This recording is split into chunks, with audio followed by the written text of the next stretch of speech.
ओम शांति। ओम शांति। बाबा ने कहा कि बाबा हमें सब कुदरती बातें बताते हैं, और ये जो कुदरती बात है इसको आज मैं थोड़ा सा समझना भी चाहती थी, और मैंने इस पर थोड़ा चिंतन मंथन भी किया कि बाबा जब कहते हैं मैं सब कुदरती बातें बताता हूँ तो बाबा एग्जैक्टली क्या कह रहे हैं।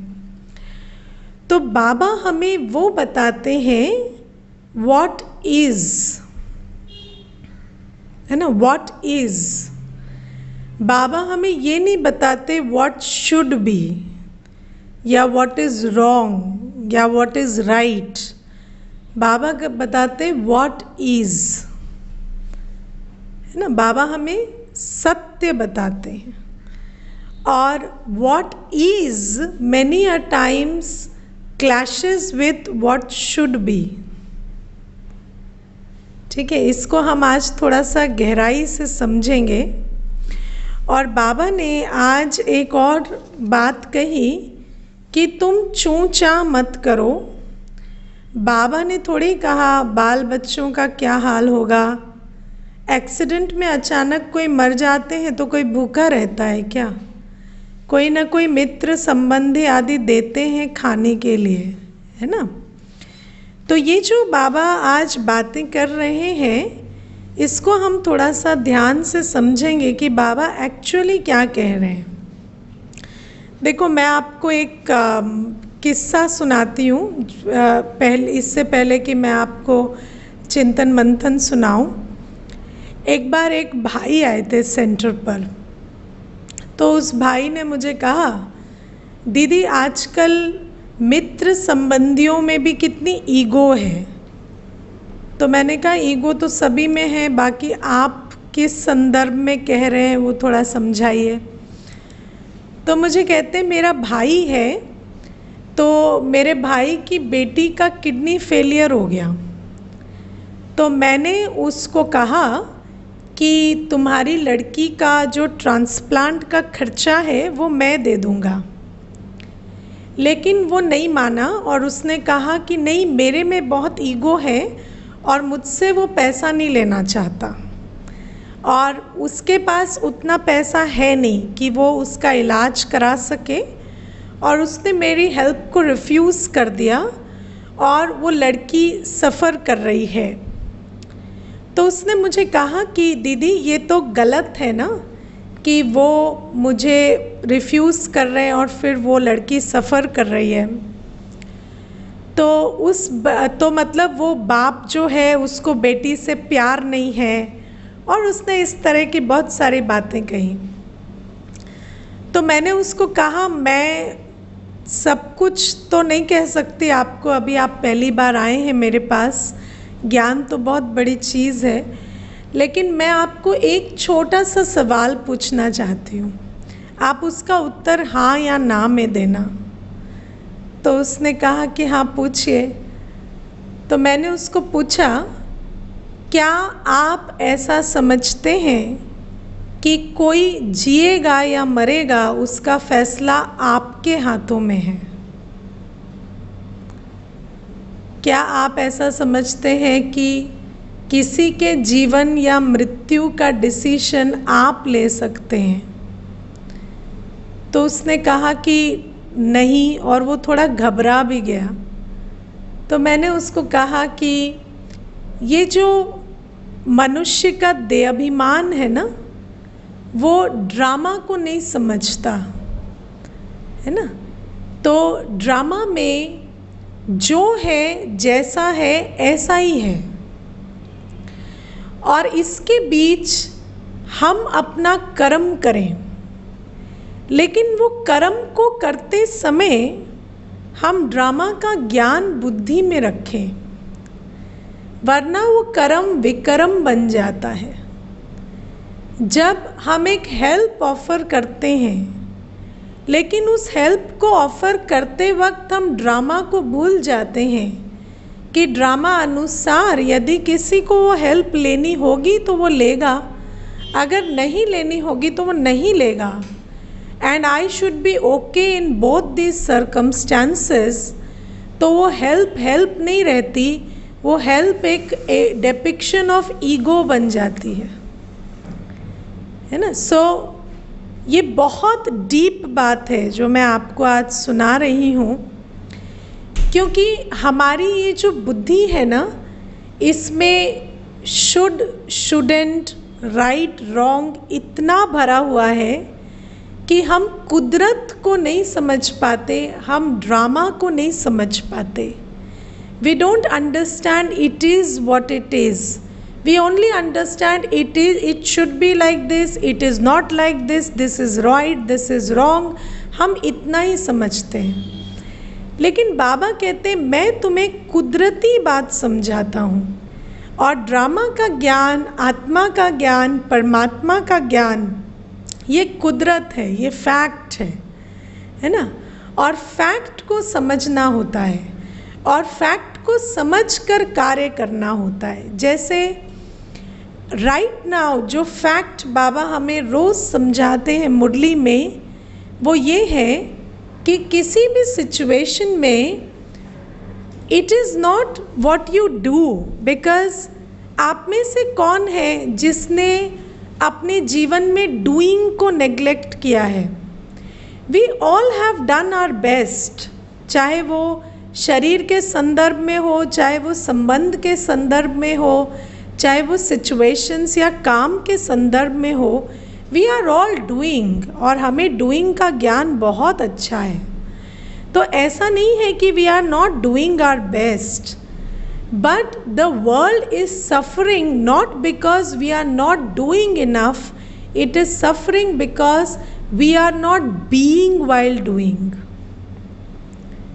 है ना। इसीलिए हम शरीर का ध्यान रखते हैं, लेकिन ध्यान रखते वक्त हम शांत और खुश अवस्था पर ध्यान नहीं रखते, हम प्लेजर पर ज़्यादा ध्यान देते हैं, है ना।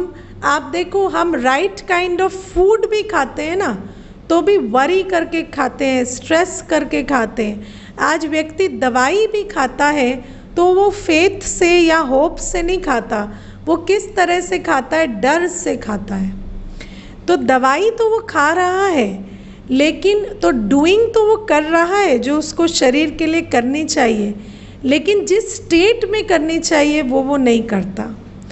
और इसीलिए चाहे ही हम वो दवाई खाते हैं या हम वो भोजन खाते हैं, लेकिन उसके अंदर हम वो जो थॉट भरते हैं कि पता नहीं इस दवाई के क्या साइड इफ़ेक्ट्स हैं और ये मुझे क्या नुकसान करेगी, वो थॉट उस दवाई से ज़्यादा काम कर रहा है। हम संबंध निभाते हैं, लेकिन ऐसा नहीं है कि हम संबंध नहीं निभाते, या हम गिफ्ट्स नहीं लेते देते, या हम अपने रीत रिवाज नहीं निभाते, या देना लेना नहीं करते। हम सब कुछ करते आए हैं, लेकिन हम जो चीज़ नहीं करते वो है being while doing, and being has to be preceded. तो हम वो लवफुल, वो जो रिस्पेक्टफुलनेस, वो लवफुलनेस, वो एक्सेप्टेंस, वो recognition of the value of the soul in front of you, knowing that they are Baba's children, वो जो रिकग्निशन है, वो जो एक्सेप्टेंस है, वो जो लव है, वो जो अप्रिसिएशन है, उसकी स्टेट में हम नहीं करते, है ना। ऐसा नहीं है कि हमारे यहाँ काम करने वालों को सैलरी नहीं देते, या हम किसी के साथ फेयर रिलेशनशिप नहीं रखते। Most Brahmins do that. हम ब्राह्मण भी जो है, हम मोस्टली फेयर अनफेयर का ध्यान रख लेते हैं, लेकिन जिस चीज़ का हम ध्यान नहीं रखते वो है the state of being while doing, है ना। अब आप देखो, हम पूरे दिन, मैंने बाबा के बच्चों के मुख से भी ये बात बहुत बार सुनी कि हमें बहुत चिंता होती है या हमें बहुत दुख होता है कि ये जो आज माइग्रेंट लेबरर्स की अवस्था है या कुछ भी है, तो ये जो बात है, क्या हम समझते हैं कि whatever we can do we should do, but the most important thing is who are we while we are doing it.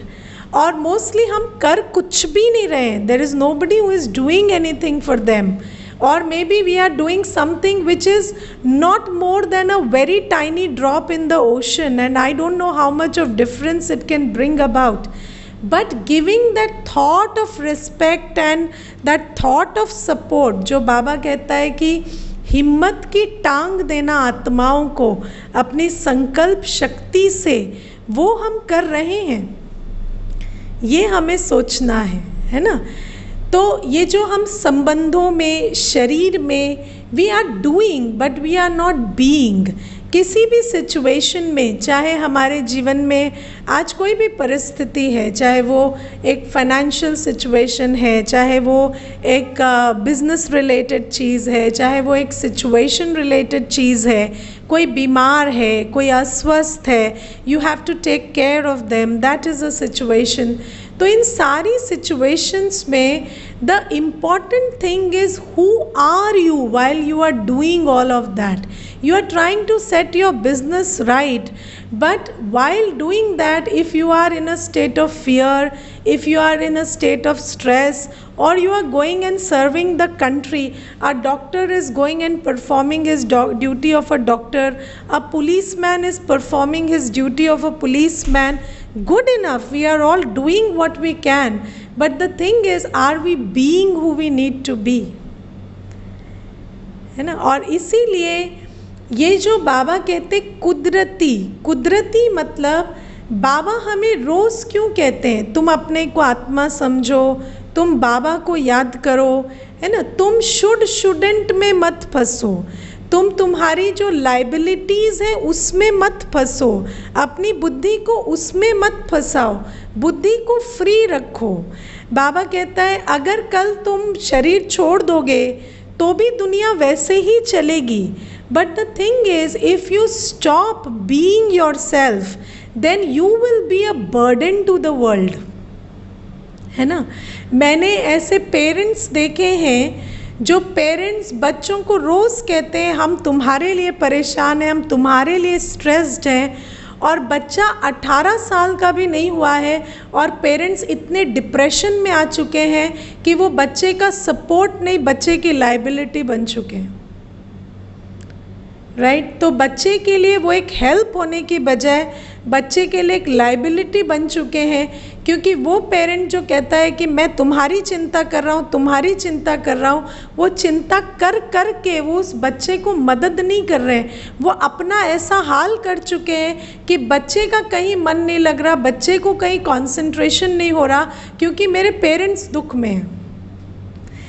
तो हम जो ये सोचते हैं कि हम ध्यान रख रहे हैं, हम चिंता कर रहे हैं, हम ख्याल रख रहे हैं, ये जो हम सब कुछ एंग्शियस होकर, डेस्परेट होकर, ईगोइस्टिक होकर, इतने मोह में, इतना सब कुछ में जो हम करते जा रहे हैं, बाबा कहते हैं no, you need to just stop and you need to do this inner work first. सारी दुनिया वैसे ही चलेगी। बाबा कहता है कि तुम ये जो मैंपन है, मेरापन है, उससे कुछ देर मुक्त बनो, कुछ देर इस ड्रामा से अपनी बुद्धि को निकालो और कुछ देर अपने आप पर एकाग्र करो, कुछ देर बाबा के साथ मिलन मनाओ। दुनिया कहीं नहीं चली जाएगी, वहीं रहेगी, है ना। अगर कुछ देर, कुछ दिन, कुछ सप्ताह, कुछ महीने भी यदि हम अपनी बीइंग के लिए निकाल लेंगे तो दुनिया का फ़ायदा होगा, नुकसान नहीं होगा, है ना। और बाबा कहते हैं ये जो तुम्हारी ईगो है ना, मैं करता हूँ, मैं कर रहा हूँ, मैं नहीं करूँगा तो दुनिया रुक जाएगी, उस ईगो से तुम छुटकारा पाओ, कुछ नहीं होगा। बाबा कहते हैं माता पिता मर जाते हैं तो भी बच्चे को कोई खाना खिला देता है, but the thing is, are you an asset or a liability? That you have to think first, because we think we are an asset, but are we an asset? पूछ कर देखिए अपने आसपास वालों को, है ना। तो इतना जो हम देहाभिमान का बोझ, इतना जो हम मैंपन, मेरेपन, मोह का, लोभ का, चिंता का, हर एक चीज़ का बोझ जो हम अपने ऊपर लेकर चल रहे हैं, बाबा कहते नहीं, अभी जो नेचुरल बात है वो मैं तुम्हें बताता हूँ। Doing is a product of being. जब तक तुम लवफुल नहीं हो, जब तक तुम पीसफुल नहीं हो, जब तक तुम प्योर नहीं हो, जब तक तुम हैप्पी नहीं हो, तो तुम कोई भी चीज़ करते हो, you are not actually contributing to the universe, you may be having a negative load on the other hand, है ना। इसीलिए बाबा हमें कुदरती माना कुदरतन जो इस समय की डिमांड है उसकी तरफ बाबा हमारा ध्यान खिंचवाते कि बच्चे तुम कुछ देर देह सहित देह के सर्व संबंधों और सर्व धर्मों, आपने ये शब्द सुने हैं मुरलियों में कि बाबा कहते देह के संबंध और देह के धर्म, इनसे बुद्धि को निकालो और अपने को आत्मा समझो। अब देह से बुद्धि को निकालना माना देह के जो संसार में हम फंसे रहते हैं, क्या खाना है, क्या बनाना है, क्या पहनना है, क्या करना है, उससे कुछ देर डिटैच होना है। देह के संबंध, इसके लिए ये करना है, उसके लिए वो करना है, उसके लिए वो करना है। और फिर बाबा कहते देह के धर्म, देह के धर्म माना मनमत और परमत, ये जो शुडेंट है ना, ये सब देह के धर्म है। राइट रॉन्ग ये सब देह के धर्म है। अब मनुष्य आप देखो कुछ भी नहीं करता, बाबा को याद भी नहीं करता और ख़ास कुछ कंट्रीब्यूट भी नहीं करता, बस यही सोचता रहता है मेरा काम तो गृहस्थ को संभालना है ना, पहले मैं विश्व को सकाश तो उससे पहले बच्चे को दे दूं। पर सबसे बड़ी बात है जब तक तुम अपने को आत्मा नहीं समझोगे तो क्या तुम बच्चे को सकाश दोगे और क्या तुम विश्व को सकाश दोगे। तो हम डिटैच ही नहीं करते। ये जो हमारे देह के धर्म है ना, ये मेरा धर्म है, घर को संभालना, बच्चे को संभालना। मेरा धर्म अपने को आत्मा समझ बाप को याद करना नहीं है, मेरा तो इस समय ये ड्यूटी है, मेरी तो उस समय वो ड्यूटी है। बाबा कहते तुम्हारी सब ड्यूटीज़ फेल हो रही हैं अभी, है ना। और इतने सारे लोग इस सृष्टि में इतना सारा काम कर रहे हैं और आज आप देखो हम एक ऐसी परिस्थिति में हैं जहाँ कोई किसी को मदद नहीं कर सकता। इतने बड़े बड़े देश एक दूसरे को मदद नहीं कर सकते, है ना। इतने बड़े बड़े मनुष्य एक देश में दूसरे अपने देशवासियों को मदद नहीं कर सकते। ऐसी हालत में हम पहुँच गए क्योंकि बाबा कहते we are not taking the natural course of action. Natural course यही है कि first being and then doing. You cannot do good karma without being, और बीइंग मतलब sitting in the awareness that you are a soul, what is your quality. और जितना जितना हम अपनी क्वालिटीज़ में, अपनी पीसफुल, अपनी प्योर, डिटैच्ड, लविंग, है ना, वेरी सटल दोज क्वालिटीज़ आ, जिसको आज बाबा ने कहा महीन है ना, अपनी सूक्ष्मता में जाओ, अपनी महीनता में जाओ। तो वो जो हम सटल हैं, वो जो हम महीन हैं, मैं जो एक ज्योति बिंदु आत्मा हूँ, उसके एहसास में, उसके अनुभव में हम जितनी देर बैठेंगे उतना हमारी जो बीइंग की स्टेट है वो पावरफुल बनेगी, राइट। और जितना हम उस बीइंग में रहेंगे तब जाकर डूइंग की बारी आती है। और इसीलिए बाबा कहते तुम अभी चूँ-चाँ मत करो, ये राइट, चूँ-चाँ क्या है, ये राइट रॉन्ग, ये ऐसा, ये ठीक है, ये गलत है, बाबा तुम तो ऐसा कहते हो पर ऐसा तो है नहीं, मैं क्या करूं, कैसे करूं, कैसे करूं। बाबा कहते ये सब कुछ नहीं है, कैसे करूं, क्या करूं नहीं है, सीधा सीधा ज्ञान है ना। अपने को देह सहित देह के सर्व धर्मों संबंधों से डिटैच कर अपने को आत्मा समझ बाबा को याद करो ना। और आज बाबा ने कहा ना कि दुनिया में तो कहेंगे ये जपो, यहाँ जाओ, ये तीर्थ करो। मैं तो तुम्हें ऐसा कुछ भी नहीं कहता, कुछ कहने की ज़रूरत नहीं है, तुम्हें याद करना है। याद करना मतलब क्या होता है, याद जब हम किसी को करते हैं तो उसका चित्र और चरित्र के साथ हमारा बुद्धि योग लगा होता है। तो बाबा कहते ये तुम्हारा वो सबसे अच्छा कर्म है जो मैं तुम्हें अभी सिखाता हूँ, और तुम ये करो, ये तुम्हारी फर्स्ट स्टेट है। एंड मैं तुम्हें कुदरती बात बताता हूँ, मैं तुम्हें कॉल ऑफ टाइम बताता हूँ। कोई भी और बात is not going to serve you. दुनिया में बहुत सारे लोग बहुत सारे सल्यूशन निकाल रहे हैं, बट उन सल्यूशंस से कुछ भी नहीं होगा। और आज तक अगर हम ध्यान से देखें तो दुनिया में जितने भी सल्यूशंस मनुष्य ने निकाले वो काउंटर प्रोडक्टिव ही रहे, है ना। आप देखो हमने ग्रीन हाउस इफ़ेक्ट से जो गर्मी पैदा हुई उससे निजात पाने के लिए क्या किया, हमने एसी बनाए और रेफ्रिजरेटर बनाए, जिससे और ही ग्रीन हाउस इफेक्ट बढ़ा। हम बीमारी के लिए दवाई बनाते हैं, उस दवाई के साइड इफ़ेक्ट से दूसरी बीमारी होती है। तो हम एक बीमारी से छुटकारा पाने में दूसरी बीमारी का बीज बोते हैं, है ना। क्यों? क्योंकि मनुष्य सब कुछ ईगो बेस्ड करता है। मनुष्य समझता है कि मैं अपने आप को नहीं बदलूंगा और मैं वो सब कुछ क्रिएट कर दूंगा जिससे प्रकृति के 5 तत्व, मेरा शरीर, मेरे संबंध, सब कुछ मेरे कंट्रोल में आ जाएंगे। जब मनुष्य को कोई ताना मारता है और उसको वो बात बुरी लगती है, तो वो ये नहीं कहता कि मैं अपने आप को इंसल्ट फ्री बनाऊंगा या मैं अपने आप को ऐसी अवस्था में लाऊंगा जहाँ मुझे किसी की बात चुभे नहीं। वो कहता है मैं इतना धन इकट्ठा करूंगा कि इस व्यक्ति की हिम्मत ना हो कि ये मुझे इंसल्ट करे। तो मनुष्य हमेशा ईगो बेस्ड अप्रोच से सल्यूशन ढूंढता है, इसीलिए वो हमेशा वो सल्यूशन ढूंढता है, चाहे वो टेक्नोलॉजी के हिसाब से हो, चाहे वो कर्म सोचे कि मैं क्या करूं, क्या बनाऊं, कैसे करूं। वो यही सोचता है कि मैं ऐसा कुछ करूं कि मैं बाहर को कंट्रोल कर सकूं। और सबसे बड़ी बात है कि कुदरत हमें बार बार इशारा देती है, ड्रामा हमें बार बार इशारा देता है कि भाई तुम बाहर को नहीं कंट्रोल कर सकते, इट इज़ इनसाइड आउट, तो तुम अपने को परिवर्तन करो। लेकिन मनुष्य कहता है नहीं, मैं अपने को क्यों परिवर्तन करूँगा, मैं अपने को परिवर्तन नहीं करूँगा, मरते मर जाऊँगा, अपने को परिवर्तन नहीं करूँगा, मैं बाकी सब कुछ कंट्रोल कर लूँगा। मैं लैब में बैठकर पूरे दिन रिसर्च करूँगा, वो साइंस का सामान बनाऊँगा जिस टेक्नोलॉजी से मैं प्रकृति पर विजय पाऊँगा, लेकिन मैं अपने मन पर विजय पाने के लिए 1 घंटा योग में नहीं बैठूँगा। लेकिन बाबा कहता है कि तुम यदि कुदरत को नहीं मानोगे, तुम यदि कॉल ऑफ टाइम को नहीं सुनोगे, तो सिर्फ ये होगा कि उस कुदरत की आवाज़ बढ़ती जाएगी and your pain will increase to such an extent that you will have to listen to it ultimately.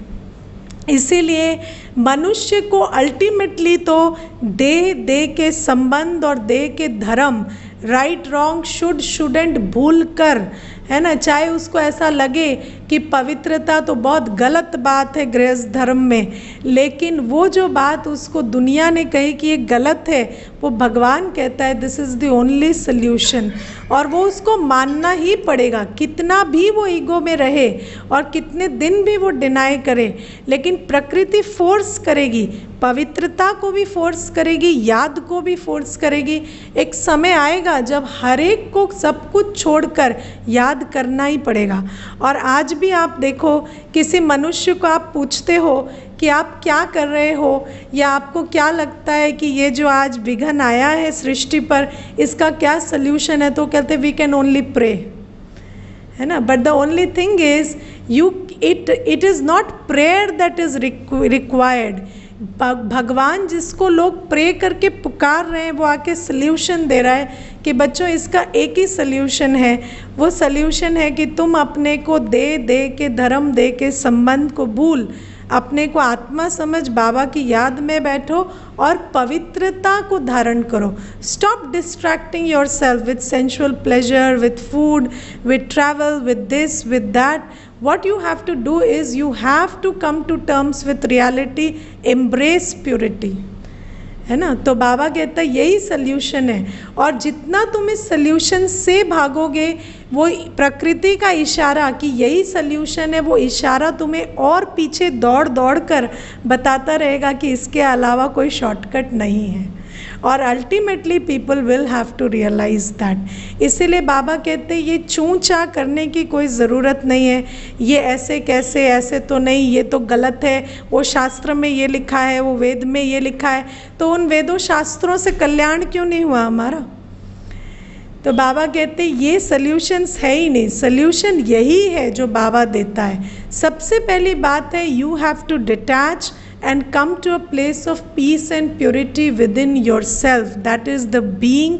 And then whatever you do, whatever little even you can do, you can speak softly, you can speak kindly, you can guide somebody, you can help somebody, you can cook food, you can clean the floor, that is good enough. वो जो कर्म है वो सुखदाई होगा, क्योंकि सुखदाई कर्म के लिए सुख स्वरूप होना ज़रूरी है। तो सुख स्वरूप बनो तो कर्म तुम्हारे सुखदाई बन जाएंगे। शांत स्वरूप बनो तो तुम्हारी दृष्टि से सामने वाली आत्मा शांति ले लेगी, है ना। आज बाबा ने कहा ना, योग ऐसी शक्ति है। बाबा कहता शांति सिर्फ गुण नहीं है, शांति तो शक्ति है। जितना जितना तुम शांत अवस्था में बैठेंगे, तुम्हारी दृष्टि से वायुमंडल में सन्नाटा हो जाएगा। यही तरीका है। इसीलिए बाबा आज बार बार कहते ये कुदरत है, और मैं तुम्हें कुदरती बात बताता हूँ। मैं तुम्हें वो बताता हूँ जो इस कुदरत के नियम के अनुकूल है, वो बात बताता जो समय के नियम के अनुकूल है, और तुम्हें उस बात को समझना ही पड़ेगा। इसमें चूँ चाँ करने की कोई आवश्यकता नहीं है ना। क्योंकि ये जो चूँ चाँ है ये कुछ भी नहीं करता, ये हमारे पुरुषार्थ को ढीला करता है। और इस चूँ चाँ के कारण हम जहाँ आज पहुँच सकते थे, हालांकि कहीं पहुँच सकते थे भी कहना गलत है, क्योंकि वो भी ड्रामा में जैसा है वैसा है। पर अब जब ये बात आज समझ आ रही है कि चूँ चाँ नहीं करना है, तो फिर इस चूँ चाँ को छोड़कर और अपने पुरुषार्थ में लग जाना है। ऑल राइट, ठीक है। समझ आ गई बात कि बाबा हमें सब कुछ कुदरती समझाते हैं। The being has to precede the doing. Don't think about neglecting the doing. मैं डूइंग को नेग्लेक्ट कर रहा हूँ, मैं डूइंग को नेग्लेक्ट कर रहा हूँ, तो your doing will not take you anywhere if you are not in a proper state of being. तो ये बाबा हमें समझा रहे हैं। And in any situation first ask yourself, what do I have to be here? If there is a conflict, what do I have to be? If there is disturbance, what do I have to be first? If there is chaos, what do I have to be there? जब पहले हम ये पूछेंगे what do I have to be, and you be that, then Baba touches you to do the right thing also. But the thing is ego based thinking है ना। Ego based thinking जो मैंने बताया ना, मनुष्य समझता है किसी का जीना मरना मेरे हाथ में है। मनुष्य का अपना जीना मरना उसके हाथ में नहीं है ना। अगर अभी हार्ट अटैक आ जाएगा तो उसको ये नहीं पता कि कौन से हॉस्पिटल जाके उसकी जान बच सकती है, लेकिन उसको लगता है कि किसी की जान बचेगी या नहीं वो डिसाइड करना मेरे हाथ में है। तो ये जो बातें हैं ना, ये हमें समझनी है कि हम पहले शांत बने, हम पहले ह्यूमिलिटी रखें, हम पहले ड्रामा को समझें, हम पहले अपनी अवस्था को बनाएं। उसके बाद हमसे जो बन पड़ता है, जो हमारे सामने है, जो हमें ठीक लगता है, वो हम उस समय करें। और वैसे भी विजडम क्या है? Doing the right thing at the right time. So whenever you are, और आपने वो लियो टॉल्स्टॉय की कहानी सुनी है, आई डोंट नो उस कहानी का नाम क्या है, लेकिन उस कहानी में यही बात आती है कि जो उस कथा का सार है वो ये है कि the right time is now, the right person is the person you are with, and the right thing to do is to do what the time now demands you to do. है ना। तो this is all that we need to know. हम अभी यहाँ बैठे हैं, हम migrant worker की चिंता कर रहे हैं, हम वातावरण में चिंता की वाइब्रेशन फैला रहे हैं। ये तो कोई सत्कर्म या सुकर्म नहीं हुआ। ये तो बहुत अज्ञानी आत्मा का कर्म है। हमारा कर्म क्या है? और फिर हम उस चिंता में भोजन बनाकर जिनको भोजन खिला रहे हैं उनको क्या मिल रही है? उनको चिंता की एनर्जी मिल रही है। तो do what you need to do in the moment, for yourself, for the people around you, but first be, so that you have clarity about what you need to do at the moment. Okay, so doing has to be preceded by being. All right, Om Shanti. और कोई? हाँ जी, पदारविंद भाई बोलिए। ये जो migrant worker का जो example है, आज मेरे साथ एक हुआ कि मुझे बोला गया कि कुछ माइग्रेंट वर्कर का कुछ डेटा उनको चाहिए। तो जब मैं उसको बना रहा था तो उसमें वही कि जो डेटा को डेटा की तरफ देखना और डिटैच होकर के कि just what the data is saying, उसको देखना वो नहीं हो पाया। मैं फिर वो रीजनिंग में गया कि वो क्यों आ रहे हैं और उनकी तकलीफ कितनी गहरी है, और वो सब मैं धीरे धीरे उसमें गया। क्योंकि बट आई थिंक कि वो शायद बाबा का इंडिकेशन इसमें भी है कि what is given, what the task is given to you, just focus on that. Yes. Go into the depth detailing and reasoning. And also you know कि जैसे बाबा ने आज कहा ना, तुम उसके त्रिकालदर्शी मत बनो। व्यर्थ के त्रिकालदर्शी बनते हैं ना हम। देखो ये इसलिए सफ़र कर रहे हैं क्योंकि इसको इस गवर्नमेंट ने हेल्प नहीं किया, क्योंकि वो एडमिनिस्ट्रेशन इनको नेग्लेक्ट कर रहा है, क्योंकि वो गरीब हैं, क्योंकि ऐसा है, क्योंकि वैसा है। But during the whole process you are not who you are. You are supposed to be peaceful, loveful. You are supposed to be Baba's angel. But we become so gross with worry and with blame and with judgment. तो वो जो चीज़ है वो हमें नहीं करनी है।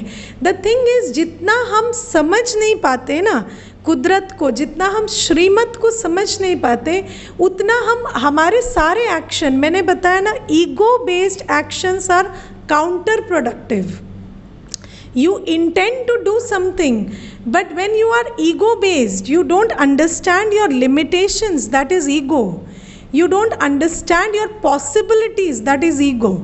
है ना? My limitation is I cannot do everything physically right now, but I can do something at a physical level and I can do a lot at the spiritual level.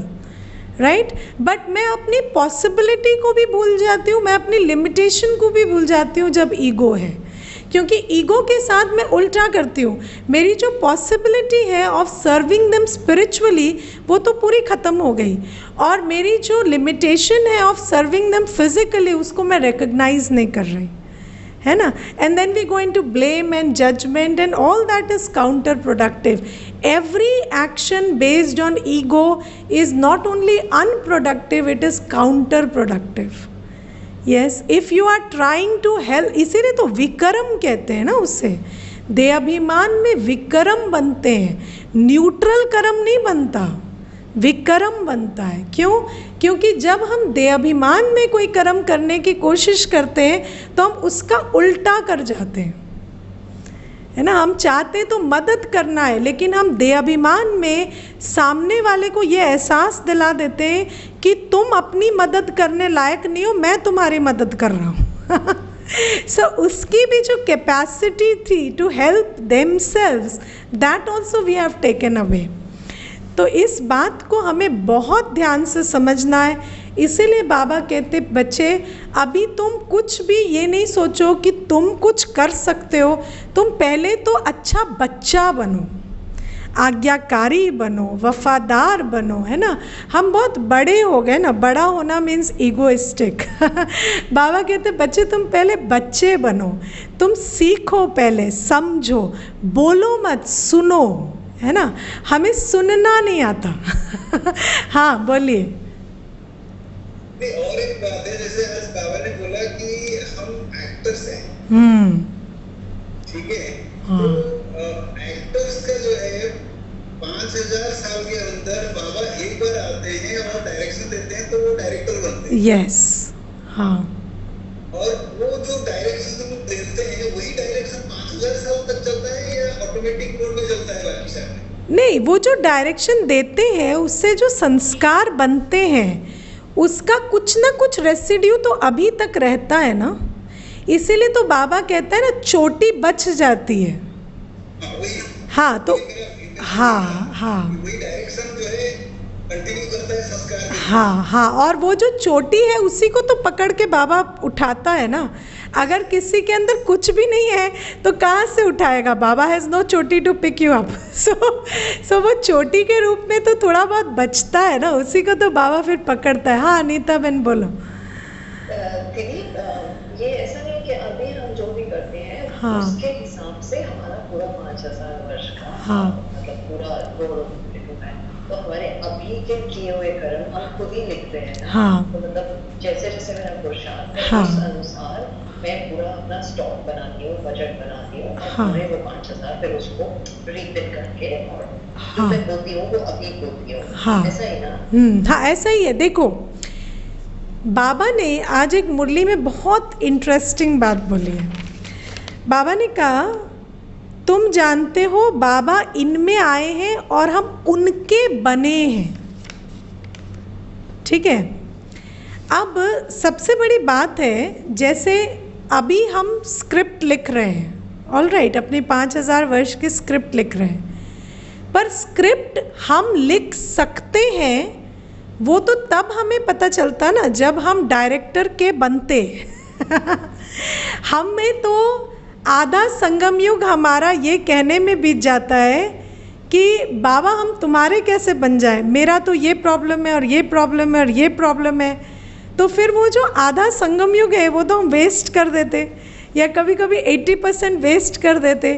तो वो भी क्या कहेंगे, वो भी पिछले जो 5,000 वर्ष पहले इतनी कम कमाई की है कि इतना जल्दी बनते नहीं। इसीलिए साइकिल है, समझ रहे हो, क्योंकि जो पिछली बार कमाया है उसके हिसाब से अभी उतनी लंबी चोटी है तो उतनी पकड़ी जाती है। फिर उतने ही हम खींचे जाते हैं। तो ये सारा कुछ साइक्लिक चलता है। लेकिन सबसे बड़ी बात है, we don't know who we are, इसीलिए we could be anything right now, right. तो इसीलिए अभी do your best. It may not be the best but do your best, and that is the best for you. ठीक है, तो this is how it goes. इतना जानने के बाद भी हमें पता है हमारा पुरुषार्थ कैसे यस, चल रहा है। हाँ, जब हमें सब कुछ पता हो, हाँ, तब फिर हम इतना ही कर पा रहे हैं। हाँ, यही तो मेरी जर्नी है। हाँ, नहीं, बट इसको भी एक्सेप्ट क्यों करना है? जैसे आज एक्सपेक्ट नहीं कर रहे हो। नहीं, एक्सपेक्ट नहीं, इसको भी एक्सेप्ट नहीं कर लो, वर्क फॉर इट। जैसे अगर आज नहीं हुआ, आज कोई बात समझ आ रही है तो उसको कल करो, फिर करो, फिर करो, है ना। बाबा कहते फुल स्टॉप और पुरुषार्थ, फुल स्टॉप और पुरुषार्थ, है ना। जो कल हुआ, कल नहीं हुआ, चलो मेरा कल का चार्ट परफेक्ट नहीं है, उसको फुल स्टॉप लगाओ। फिर ये नहीं, don't start identifying with your yesterday कि मैंने कल इतना किया तो मैं ये हूँ। नहीं, बाबा ने कहा रिजल्ट अभी तक नहीं निकली है, तो ये कल थी मैं, फिर मैं कल क्या बन सकती हूँ, फिर अपना एफर्ट करो। इसीलिए बाबा कहते बार बार पीछे से कदम उठाना, आगे कदम रखना, पीछे से कदम उठाना, आगे कदम रखना, है ना। अब प्रॉब्लम क्या है, हम आगे क्यों नहीं बढ़ते? क्योंकि हम पीछे वाला कदम उठाते नहीं, हम पास्ट में फंस जाते हैं। कल मेरा चार्ट ऐसा था, कल मैंने योग नहीं किया, कल मेरा ये हुआ तो आज कैसे हो जाएगा? नहीं, कल जो किया उसको फुल स्टॉप लगाओ, उसको छोड़ो, lift your leg and then move your leg forward, move the other one forward. तो इसी तरह से आगे बढ़ते जाना है, कल में भी नहीं अटकना है, ईगो में भी नहीं रहना है ना, सरेंडर्ड भी रहना है, सीखते भी रहना है, बालक भी बनना है, मालिक भी बनना है। This whole spiritual process is about balance. इसीलिए आज बाबा ने लास्ट में बैलेंस की भी बात कही, लक्ष्य और लक्षण का बैलेंस। तो ऐसे सभी बैलेंस है, बैलेंस बिटवीन बालक एंड मालिक, वेरी गुड बैलेंस, है ना। कि कर्म करते समय मैं मालिक, बाबा के सामने मैं बालक, मैं बाबा से सीखूं, मैं बाबा के सामने मालिक बन के ना बैठूं, मैं बाबा के सामने बालक बनकर बैठूं, मैं सेवा में मालिक बनकर सेवा करूं, है ना। तो ये सारे balance is life, balance is spiritual life. All right, ठीक है। बहुत कुछ करने को है, बहुत कुछ है ना, बहुत कुछ करने को है। और अच्छी बात है ना, अगर सब कुछ खत्म हो जाए तो हम करेंगे क्या? Sangam Yug has to be a very entertaining journey. और जितना जितना हम समझते जाते हैं हमें खुशी होती है कि आज मुझे ये नई बात समझ आई, अब मुझे ये करना है। देखो बाबा कहते हैं उमंग उत्साह, उमंग उत्साह doesn't come by resting on your laurels, है ना। कल हमने क्या किया वो बहुत अच्छा था, उससे उमंग उत्साह नहीं आएगा।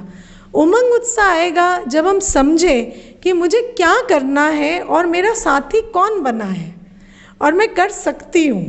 तो रोज़ रोज़ उसको रिविजिट करना, इसीलिए तो ये मंथन की क्लास कराते हैं ना, इसीलिए तो रोज़ बाबा मीठी मुरली सुनाता है ना हमें, ताकि हमें उमंग उत्साह है, हम नई नई बातें पहचाने, नई नई बातें करें, है ना। कई बार व्यक्ति कहते हैं कल मैंने मंथन सुना, कल बहुत जोश आया, आज वो जोश ठंडा हो गया, तो कोई बात नहीं, आज फिर शाम को जोश आएगा ना, फिर उस जोश को चलाना है, फिर वो कल तक चलेगा, फिर कल नया जोश, ऐसे ही चलेगा।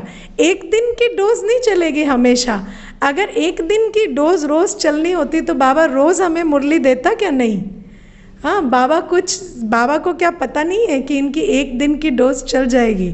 तो बाबा को पता है इनकी एक दिन की डोज एक ही दिन चलेगी, इसीलिए वो रोज़ हमें नई मुरली देता है और फिर बाबा हमें रोज़ कहता है ये नई पॉइंट लो, इस पर सोचो, इससे उमंग उत्साह बनाओ, राइट।